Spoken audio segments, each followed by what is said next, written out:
esta maraña que gira en torno a un país árabe, a la región árabe en particular, que tiene en vilo a la humanidad, por qué no decirlo, desde todo punto de vista. Y muchas veces esa sensación se tiene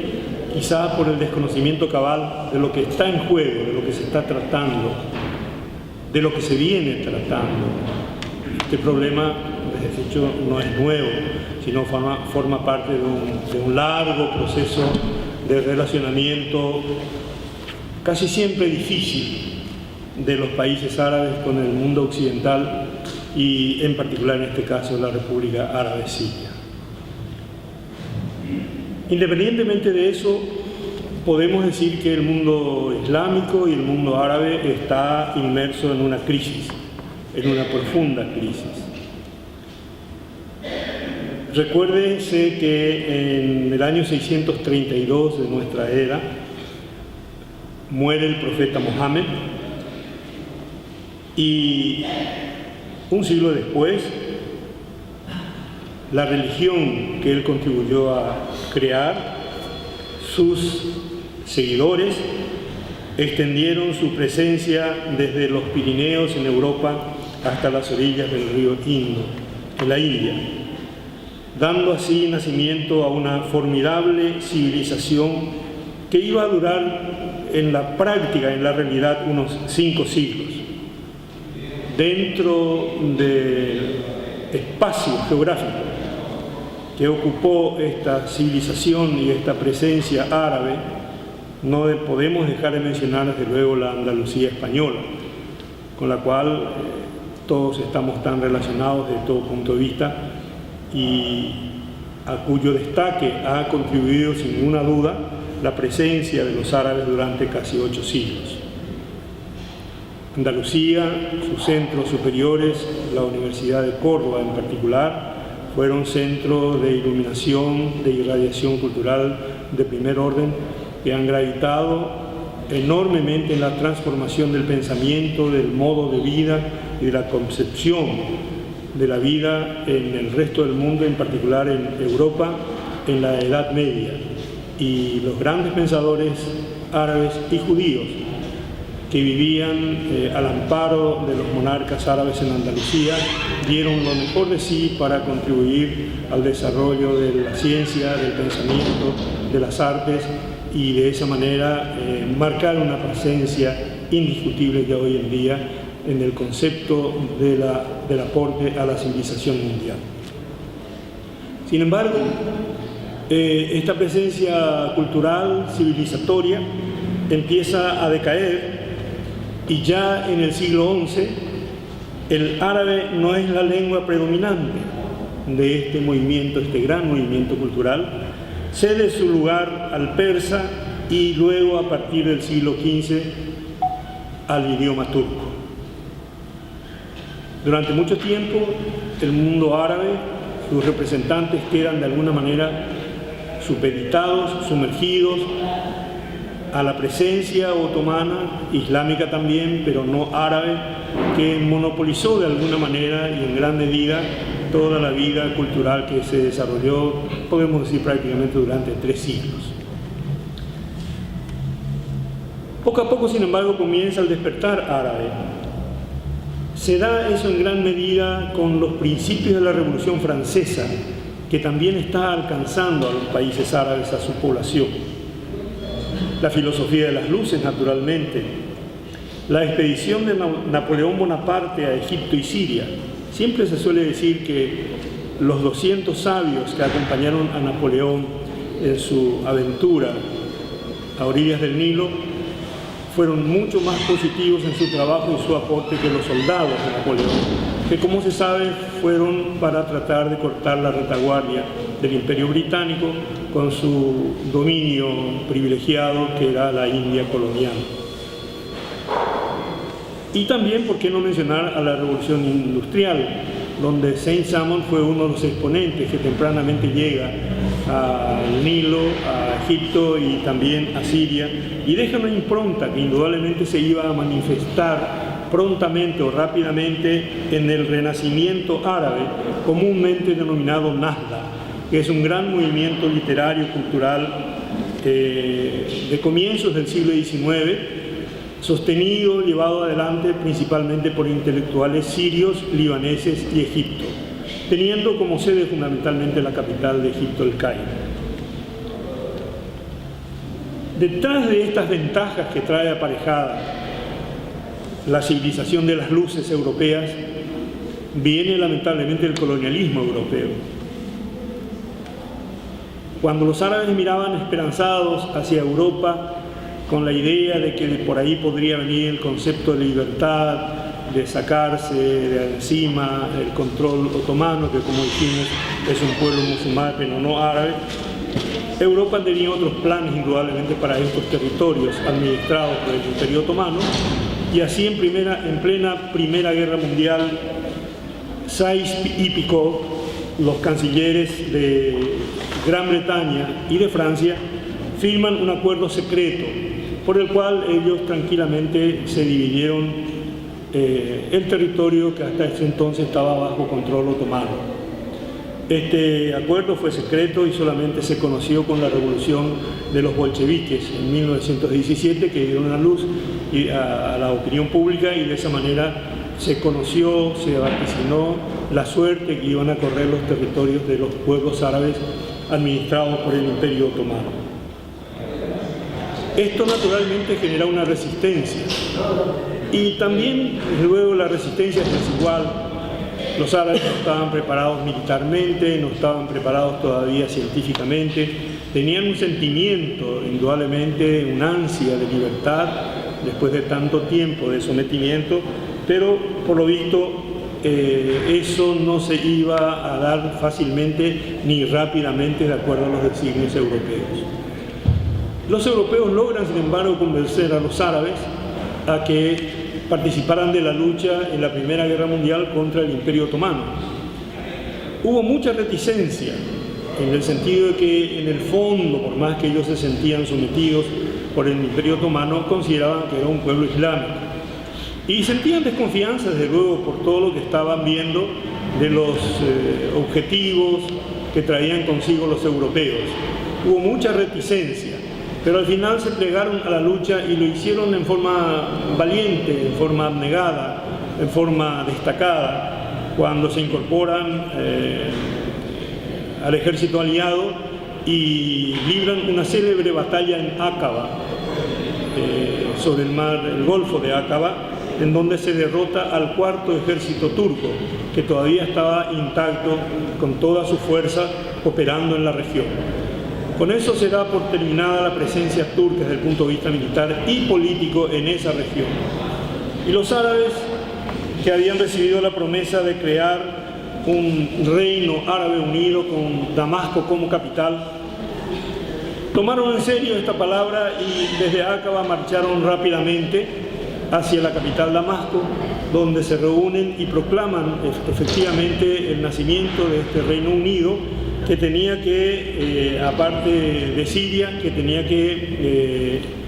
contar con el territorio jordano, Líbano y Palestina, y parte quizás de lo que hoy es el territorio de Irak. Pero el tratado secreto empieza a actuar, los franceses envían fuerzas expedicionarias y todo ese grito de libertad, de esperanza de constituir un Estado independiente, fracasa, siendo derrotado por las fuerzas francesas más experimentadas, veteranos de la Primera Guerra Mundial, y se abre un largo proceso a partir de entonces que solamente iba a terminar con otra guerra mundial a partir de 1945-46. No hubo evidentemente ni generosamente un deseo de los países europeos occidentales de ayudar a que estos países sometidos pudieran ir preparándose para un proceso independentista. Esa es la clásica historia del colonialismo. El colonialismo, cuando se va, no deja tras sí una infraestructura que sirva desde todo punto de vista para que los excolonizados puedan valerse por sí mismos. No quedaron partidos políticos en habido intentos de partidos políticos, no quedaron instituciones, no quedaron organizaciones gremiales, obreras, sindicatos. Se trabajaba con digamos así, con el hostigamiento permanente de las fuerzas de ocupación francesa en el caso de Siria y también en el caso del Líbano. Eso incluso se dio, ese fenómeno de no cooperación, de no comprensión europea, de hostigamiento europeo hacia los países árabes, ya incluso recién independizados después de la Segunda Guerra Mundial, se pone de manifiesto en reiteradas ocasiones. Una ocasión, por ejemplo, ya se da en 1956, cuando Egipto nacionaliza el Canal de Suez. En esa oportunidad gobernaba, como ahora, el Partido Socialista en Francia, el Partido Conservador en Gran Bretaña y estaba el Estado de Israel, aliado incondicional indudablemente. Ustedes recuerdan que Israel fue quien invadió la península del Sinaí para dar el pretexto a las otras potencias a intervenir militarmente, con el pretexto de que el Canal de Suez, que siempre fue egipcio, corría peligro y era preocupante para la navegación internacional, por lo tanto era un punto estratégico que había que proteger a toda costa. Eso generó en la invasión militar, el ataque militar, como dijimos, primero de Israel, que ocupa parte de la península del Sinaí, o gran parte, después vienen los ataques, que casi siempre son los mismos, ataques aéreos, desembarco de tropas, y se apoderan finalmente Francia, Inglaterra e Israel del Canal de Suez, evitando la concreción de la nacionalización de una vía de agua que siempre, como dije, fue egipcia. Y en un comienzo Egipto era tenedora de las acciones del Canal de Suez, que por maniobras financieras después fue dejado de lado y entra Gran Bretaña como socia fundamental del Canal de Suez Inglaterra o Gran Bretaña con Francia para administrar esta vía de agua, fundamental para ellos indudablemente por su contacto con el Extremo Oriente. No se sabe mucho, decíamos, era un gobierno socialista presidido por Guy Mollet, por Anthony Eden en el caso de Gran Bretaña, y lo que no se sabe es que en compensación a esta actitud, a esta intervención israelí, Francia le otorga la gracia de concederle los secretos de la energía nuclear. El poderío nuclear israelí actualmente tiene su origen en Francia y no en Estados Unidos, como se podría pensar normalmente. Debido al fracaso de los ensayos de todo tipo, de carácter nacionalista, independentista, sin mencionar la heroica lucha del pueblo argelino, que va a ser el prolegómeno de la otra gran lucha del pueblo vietnamita, primero contra el mismo enemigo, Francia. Los ensayos de transformación de la sociedad, de crear instituciones democráticas avanzadas, que siempre fueron hostigadas por Occidente, siempre. Nunca ha habido una voz de aliento, sino siempre de enfrentamientos, de dificultades, de hostigamientos, de todo tipo. Estas experiencias fueron de alguna manera debilitándose y eso dio lugar tempranamente al surgimiento del pensamiento islámico, de la opción, de la posibilidad de la intervención de lo islámico dentro de la vida política moderna, de alguna forma. Surge de esta suerte y en Egipto precisamente en 1927-28 una organización denominada Hermandad Musulmana, liderada por un maestro rural de la localidad de Ismailía, que es una localidad que está sobre el Canal de Suez en la mitad, digamos así, entre el Mediterráneo y el Mar Rojo, y donde funcionaba la administración del Canal de Suez, que empieza a ganar adeptos, pero que prontamente es infiltrada por Gran Bretaña, que ocupaba desde 1882 Egipto, y no se iba a ir fácilmente, pero empieza a tener una presencia social muy remarcable, digamos, en la sociedad egipcia de aquel tiempo. El fundador de esta corriente religiosa es un ciudadano de Arabia Saudita, de la parte este de Arabia Saudita, para ubicarnos así por el lado del Golfo Pérsico, lo que se llama el Nejd. y que preconizaba un regreso de carácter puritano a las fuentes del Islam. Para él, el Islam, a lo largo de su contacto con otras culturas, con otras civilizaciones, se fue deformando y perdiendo su carácter original. Entonces él preconizaba desde todo punto de vista una vuelta a esas fuentes para purificar el Islam y que pudiera ser útil de esta suerte a la sociedad. Él se inspira curiosamente en otro pensador, un sirio llamado Ibn Taymiyyah, que murió en 1328 y que fue el primero dentro de este proceso de 13 siglos de vivencia de la religión islámica, el primero que esbozó la idea también de tratar de volver a las fuentes islámicas para ir cambiando lo que estaba mal. El wahhabismo, como dijimos, entonces se expande primero por Arabia Saudita, que cobra fuerza después con la instalación de esta dinastía en Arabia Saudita, la dinastía de los Saud,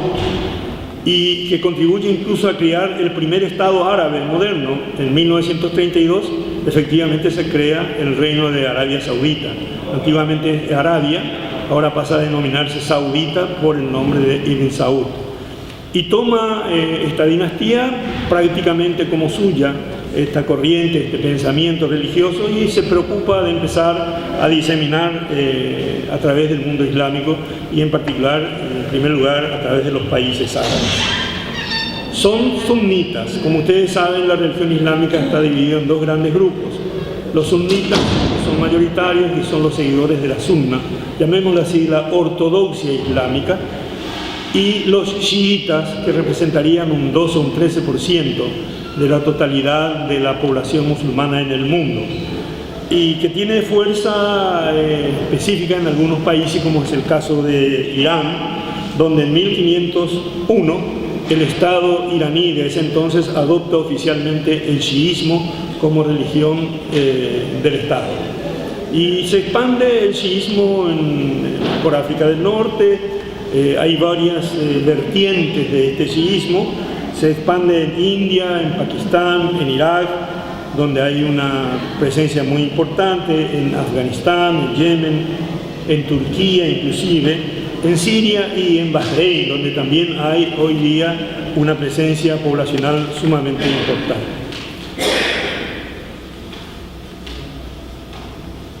El proyecto que estamos viendo en estos días de partir Siria con esta agresión que está sufriendo el Estado árabe desde adentro y desde afuera no es nuevo. Siempre es un proyecto colonial, pero ese proyecto fue delineado claramente durante la presencia colonial francesa en Siria, donde se habló de dividir el territorio en tres partes por carácter étnico y religioso. Ya en aquel entonces se hablaba de que se iba a crear un mini estado alauita, que es chiita, a la cual pertenece la familia, el presidente de Siria, Assad, y sus asesores y sus familiares, un territorio que tendría que pertenecer a los kurdos, que son de una etnia también diferente, de origen ario probablemente, y el resto quedaría en aquel entonces para el resto de la población, que incluiría a los cristianos, que son muy antiguos y respetados en Siria, a los sunitas y a otros grupos étnicos y religiosos que deberían tener su presencia en ese tercer estado. Hoy se habla claramente de eso, hay muchas referencias, no quiero distraerlos con eso, pero los gobernantes norteamericanos hablan de que el presidente Bashar ya no tiene capacidad de gobernar y que inevitablemente el territorio de Siria de una u otra manera se dividiría. Por lo tanto, había que empezar a pensar si aquel viejo proyecto francés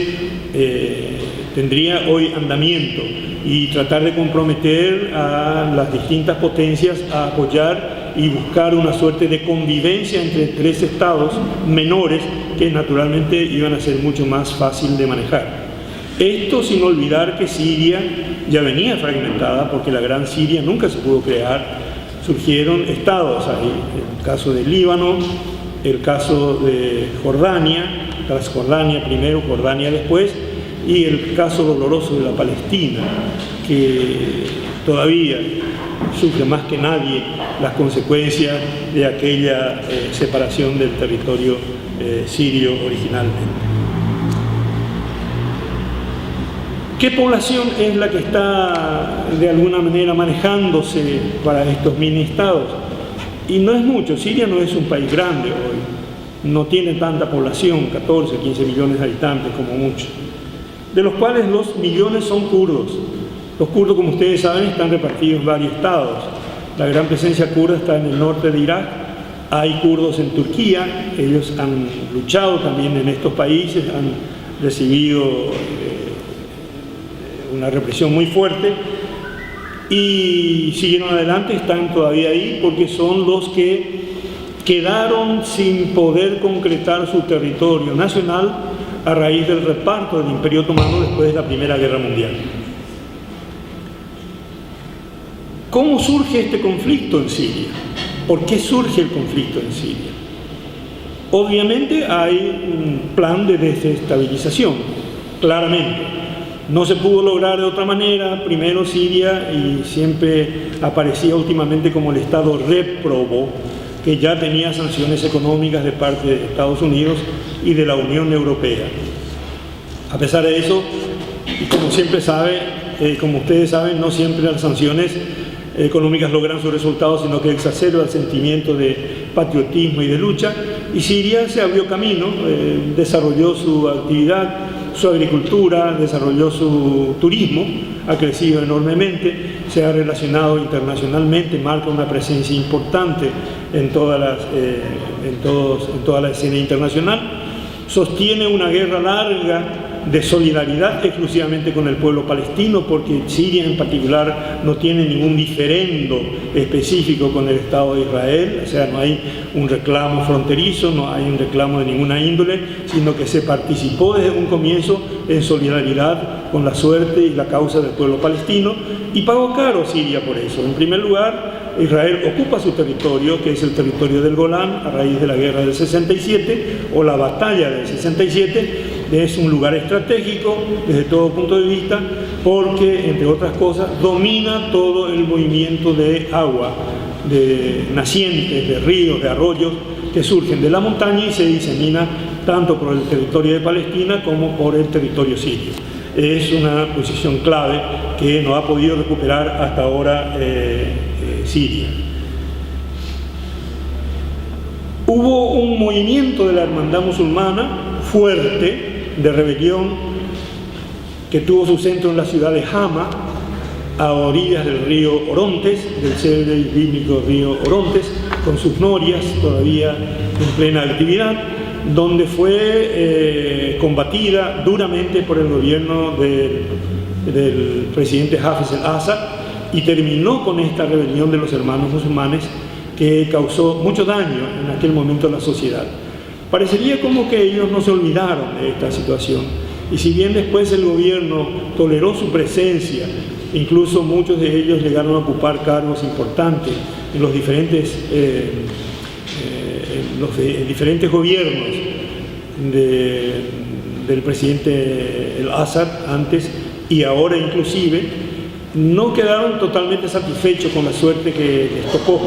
jugar en el panorama político sirio.